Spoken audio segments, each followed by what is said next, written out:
થઈ ગયું બોલો બેન એ ભાઈનું નામ શું? નામ છે રામદેવ જાડેજા. રામદેવ જાડેજા. અને કેવા જ્ઞાતિ? મેર. મેર. અને શું કર્યું તમારી યારે? મારી યારે એને 5 મહિનાથી ઇન્સ્ટાગ્રામમાં રિલેશનમાં આવીને 5 મહિનાથી મારા ભેગો રહી છે. બરાબર. નથી મેરેજ કર્યા, કોઈ વસ્તુ નથી કરી મારી યારે એને. બરાબર. અને અમને 6 મહિનાથી માનસિક ત્રાસ આપે છે. નથી મારા ઘરમાંથી જાતો. 2.5 લાખ રૂપિયા છે. મારો પહેલાનો કેસ થયો તો એમાં સહાય આવી હતી. બરાબર. એ મેં મારા ઘરમાં વાપરી નાખી છે. બરાબર. અને અત્યારે મને હેરાન કરે છે પૂરી રીતે. મને, મારા છોકરાને, મારા મા બાપને મારી નાખવાની ધમકી મારે છે. નજીકથી લેજો લવે ઝડકો આવે. અને બળાત્કાર કોની કર્યો હતો તમારો? એ નિલેશ રામાખુટી. બરાબર. તો એ આનો મિત્ર હે? એ લોકો કઈ કોન્ટેક્ટમાં છે. હું અત્યારે કાંતલ જાડેજાને ફોન કરવાનો. કાંતલભાઈ જાડેજા આપણા કુતિયાણા વાળા.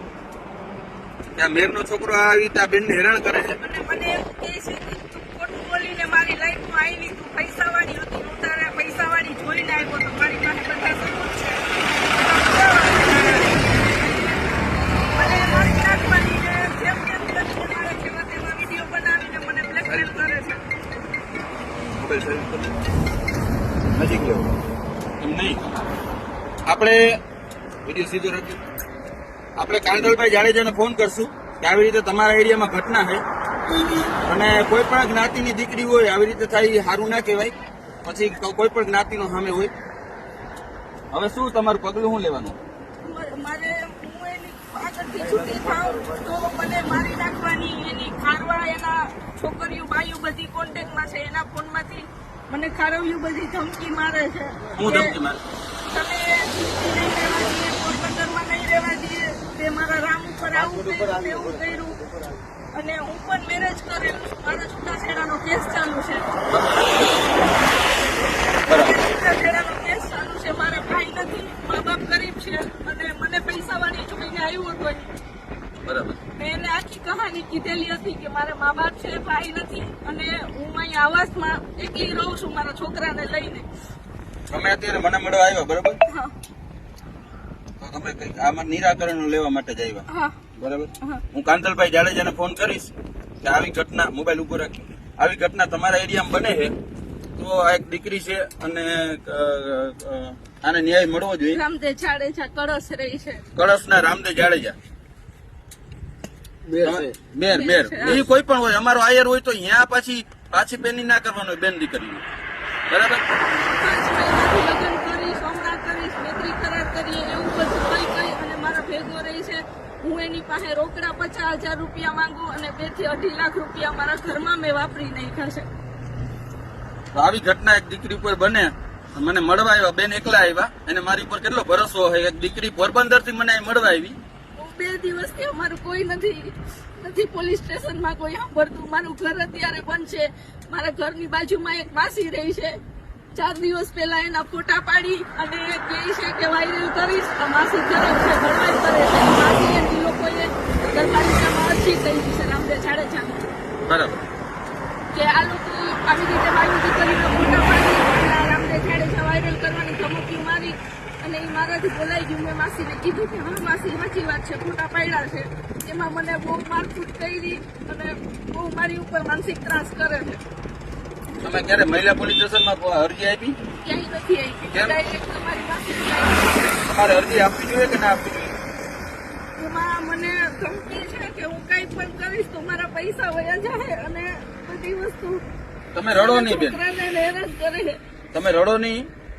પોલીસ આપણા માટે છે, કાયદો બધાને માટે છે. તમારે પોલીસ કેસ કરવો જોઈએ. મહિલા પોલીસ છે અને કોઈ એવો તો તુરમખાન છે નહીં કે દીકરીઓ માટે આવું કરે બરોબર. તમારી યારે એકવાર બળાત્કાર થયો, એક છોકરો આવી રીતે રાખીને બેઠો અને તમે આવી શોષણમાં જિંદગી કાપો. મારી પાસે FIR છે જે પેલી થઈ. બતાવો, ભાઈ નો ફોટો બતાવો ને. લેવો નજીક મોબાઈલ. મારી પાસે FIR છે અને FIR બતાવો ને.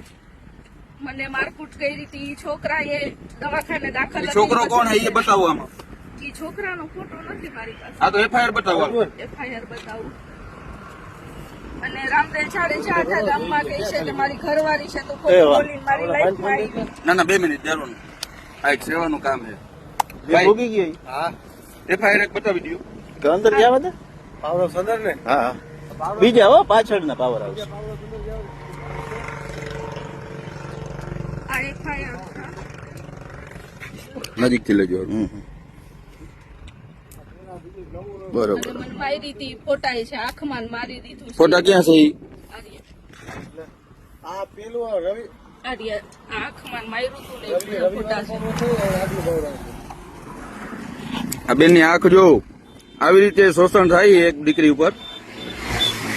આ વિડીયો એટલો શેર કરો અને હું કાંતલભાઈ જાડેજાને ફોન કરવાનો છું અત્યારે કે તમારા એરિયામાં આવી ઘટના બને. કાંતલભાઈના નામથી મને બહુ ધમકી મારે છે. હું ને કાંતલભાઈ એક દિવાલે રહીએ છે. કાંતલભાઈના નામથી કોણ ધમકી મારે? ઈ રામદેવ છે. કાંતલભાઈ માણસ જેવા એક ધારાસભ્ય નથી. એ કોઈ દી આવાને સપોર્ટ ના કરે. તમને ખબર હે ને, મારા મિત્ર હે કાંતલભાઈ જાડેજા. હું અત્યારે ફોન કરું. આ બે આંખોમાં પેટના ભાગે બધી જગ્યાએ મારે. આ જો એક મિનિટ આ જો આ દીકરીની હાલત જુઓ તમે. એક કામ કરો અજયભાઈ તમે લ્યો. હું તમે જે આવો હું આને મોકલી દઉં હમણાં. આ તમે લ્યો તમે. ક્યાં ગયું ફોટો? આ બેન છે અને આ બહુ ખરાબ ઘટના કહેવાય. અને હું કાંતલભાઈ જાડેજાને ફોન કરીશ કે તમારા નામથી પણ ધમકી આપે છે, તમારું નામ બદનામ કરે છે. બરાબર? શું કેવું બાપુ તમારે? પપ્પાને ઈ લોકો કાર્યવાહી કરવી જ જોઈએ કડક. બરાબર. મને કહે છે કે સિંગલ અરજી મારા ખિલાફ થઈ તો મારું બેકગ્રાઉન્ડ કેવડું છે અને કોઈ પરબત મામા કરીને છે. મેં એની રીલ સેવ કરેલી છે હા, કાંતલભાઈની. ઈ પરબત મામા એના મામા થાય છે રામદેવ જાડેજાના. સ્ક્રીન ના હા. હું બતાવું તમને પરબત મામાને. મેં રીલ સેવ કરી હતી. મને કહીશ કે ઈ પરબત મામા રહ્યા ઈ મારા મામા છે. જો આ ભાઈનું કહે છે. કોણ છે આ ભાઈ? નહીં, એ ભાઈને આપણે વિડીયો નથી બતાવવા કેમ કે આપણે જેને ખોટી રીતે કોઈ બદનામ નથી કરવા. ના, ઈ એના મામા છે. એને મારી હારે એની મારા- પહેલા વાત કરેલી છે. મારા વિડીયો તમારામાં છે. હા, ઈ મેં રાખ્યા છે. એમાંથી જ મેં તમારો કોન્ટેક્ટ કોન્ટેક્ટ કર્યો. કર્યો. ઓકે, સાયલેન્ટ કરજો. તો હવે આપણે ફોન કરશું અને તમે મહિલા પોલીસમાં એક અરજી આપી દો એટલે તમારો ન્યાય થાય. બરાબર? તમે કઈ ચિંતા એવી કઈ કરવાની થતી નથી બેન. બરાબર? ગમે એ જ્ઞાતિનો હોય, આ બેન ઉપર બળાત્કાર થયો અને પાછો આ ભાઈ હેરાન કરે. શું નામ એનું? રામદેવ જાડેજા. રામદેવ જાડેજા. રામદેવ જાડેજા મેર. મેર. હા, કળશ. જાડેજા પાછા ઉમાય આવે એટલે હા પાછા જાડેજા દરબારમાં. હા, આ મારો ભાઈબંધ છે. એ પછી જાડેજા મેરમાં આવે. અને બીજા કયા ખૂટી કોણ છે? ઈ તો અંદર હતો 3 મહિના. હમણાં છૂટો હે લીલેસરામાં ખૂટી. આજે FIR થઈ હતી નહીં. બરાબર? તો આના એક વિરુદ્ધ આપણે કડક કાર્યવાહી કરવાની છે. અને મને નથી મારા ઘરમાંથી જાતો. મને માનસિક ત્રાસ કેટલા આજુબાજુમાં આવીને બધાને પૂછી જાઉં. નથી ખાવા દેતો, રાત નથી હોવા દેતો. બાયું છોકરીઓ પાસે ધમકી કઈ મારા. વાંધો નહીં બેન, તમે ચિંતા ના કરો. બરોબર, અમે તમારા ભેગા જ છીએ અમે. બરોબર, કોઈ જાતની કઈ ચિંતા ના કરતા. તમારી પાસે પૈસા છે જે ન કરું ભાડાના પૈસા? પૈસા છે. મને એમ કહે છે કે કાં તું દારૂનો ધંધો ચાલુ કર, કાં તું વ્યાજનું મારા ભેગું કર, કાં તું ખરાબ કરતું કર. 15-20 હજાર કમાઈને મને દે તો હું તારા ભેગો રહું. અને મને એવું કહીશ કે તું જેટલું ખોટું બોલી. મેં એને કીધું હું પૈસાવાળી હોત તો હું આવાસના મકાનમાં થોડી ભાડે રહું. અને આમાં ખોટા બીજા કાંધલભાઈ નું નામ ખરાબ કરે એના નામથી ધમકી આપે. કાંધલભાઈ જાડેજાનું એવું નામ સારું છે, એનો નામનો દુરુપયોગ થાય છે. અને કાંધલભાઈ આપણા મિત્ર, હું એને વાત કરવાનો છું ફોન કરીને કે આવી રીતે તમારા નામનો ગેરઉપયોગ થાય છે. તમારા એની બાજુમાં જ રહી અમે એની બાજુમાં રહીએ. કાંધલભાઈ બાજુ. હું તો કાંધલભાઈ બંગલે ગયો ઘણી વખત. મારા તો વિડીયા બધા ફોટા જોયા કાંધલભાઈ ભેગા. તો તમને કાંધલભાઈ મદદ કરશે અને પોલીસ તંત્રએ મદદ કરી. અને કાંધલભાઈને વાતની ખબર નહીં હોય, કાંધલભાઈને વાતની ખબર હોય તો ન્યાય થઈ ગયો હોય અત્યારે. કેમ કે કાંધલભાઈ જાડેજા જેવા એક ધારાસભ્ય નથી, મરદ માણસ છે. એના સુધી આ વિડીયો પહોંચાડજો કાંધલભાઈ જાડેજા સુધી. અત્યારે એનો સામાન મારા ઘરમાં પડ્યો છે.